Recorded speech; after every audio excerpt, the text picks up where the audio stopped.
الحرب والمكيدة، ووضعوا الحياض، فملأ المسلمون الماء واستعدوا للمعركة. وبنى المسلمون عريشاً لرسول الله صلى الله عليه وسلم ليكون مقراً للقيادة يدير منه المعركة، وحوله مجموعة من شباب الأنصار. وكان صلى الله عليه وسلم من ليلة الغزوة حتى يوم بدر يستغيث الله بالدعاء ويقول: اللهم أنشدك عهدك ووعدك إن شئت أن تعبد، اللهم إن لم تهلك هذه العصابة فلن تعبد.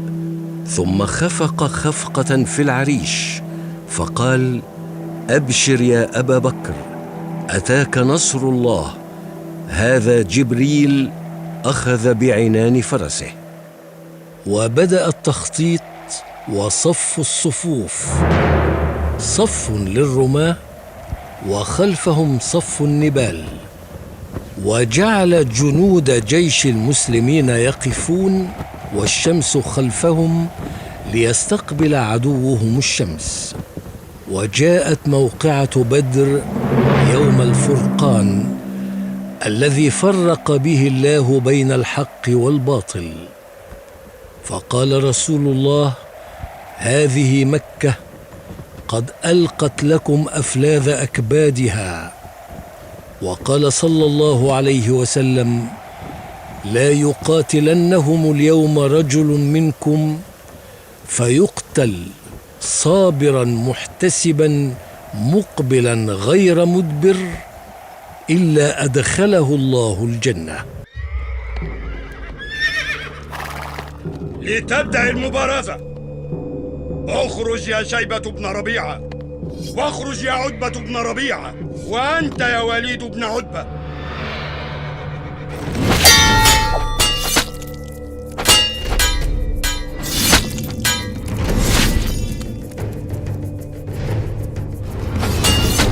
ولما شاهد المشركون قتل الثلاثة الذين خرجوا للمبارزة استشاطوا غضبا: اهجموا عليهم، اهجموا لنأخذ بزارنا.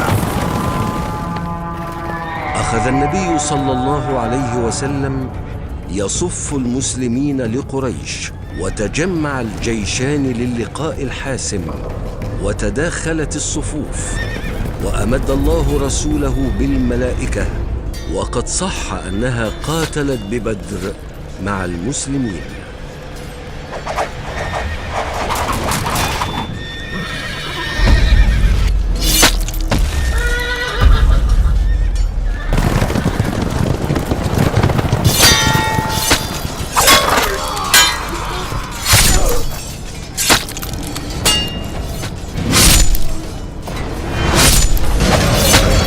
يا عم، هل تعرف أبا جهل؟ قال عبد الرحمن بن عوف: نعم، وما حاجتك إليه يا ابن أخي؟ أخبرت أنه يسب رسول الله صلى الله عليه وسلم، والذي نفسي بيده لو رأيته لن أتركه حتى أرديه قتيلا. قال عبد الرحمن بن عوف: فتعجبت لذلك، فهزني الآخر فقال مثلها. فلم يلبث عبد الرحمن بن عوف حتى رأى أبا جهل، فقال لهما: ألا تريان هذا صاحبكما الذي تسألان عنه؟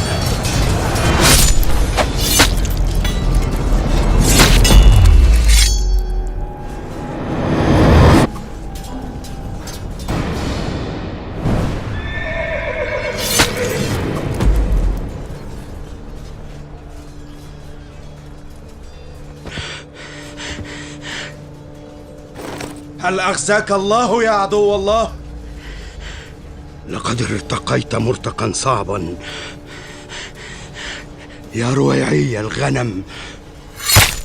فلم تقتلوهم ولكن الله قتلهم، وما رميت إذ رميت ولكن الله رمى، وما رميت إذ رميت ولكن الله رمى وليبلي المؤمنين منه بلاء حسنا إن الله سميع عليم.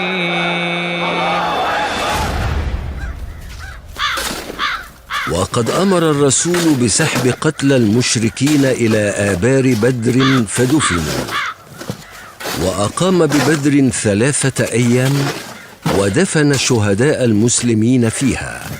فلما كان اليوم الثالث ببدر وقف على 24 رجلا من صناديد قريش على القليب، وجعل يناديهم بأسمائهم وأسماء آبائهم ويقول: أيسركم أنكم أطعتم الله ورسوله؟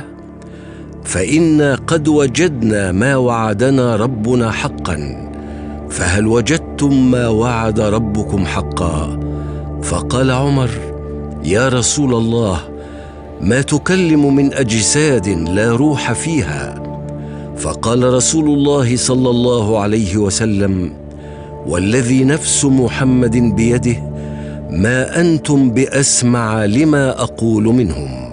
قال قتادة: أحياهم الله حتى أسمعهم قوله توبيخا وتصغيرا ونقمة وحسرة وندما. وكانت تلك خاصية لرسول الله صلى الله عليه وسلم، لأن أهل القبور لا يسمعون.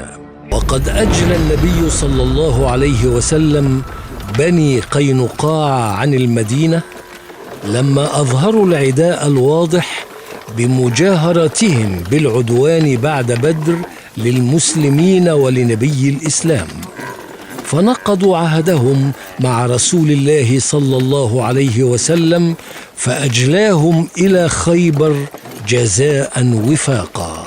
أورثت الهزيمة النكراء التي ألحقها المسلمون بهم يوم بدر حقدا دفينا، كما أنها هزت مكانة قريش بين العرب، فقرروا على أنه لا يمحوه إلا الأخذ بالثأر والتصميم على المواجهة، فكانت غزوة أحد. ثم أقبل بهم نحو المدينة، فنزل قريبا من جبل أحد في مكان يقال له عينين، وذلك في الشوال من السنة 3. فلما تحرك هذا الجيش بعث العباس برسالة عاجلة للنبي صلى الله عليه وسلم ليخبره الخبر، فاستشار النبي أصحابه بين البقاء في المدينة أو الخروج إلى العدو، فأبى كثير من الناس إلا الخروج إلى العدو. وكان ممن أشار عليهم الخروج رجال لم يشهدوا بدرا، فلبس النبي لمة الحرب وتلاوموا بعد ذلك. فقال لهم رسول الله: إنه ليس لنبي إذا لبس لمته أن يضعها حتى يقاتل.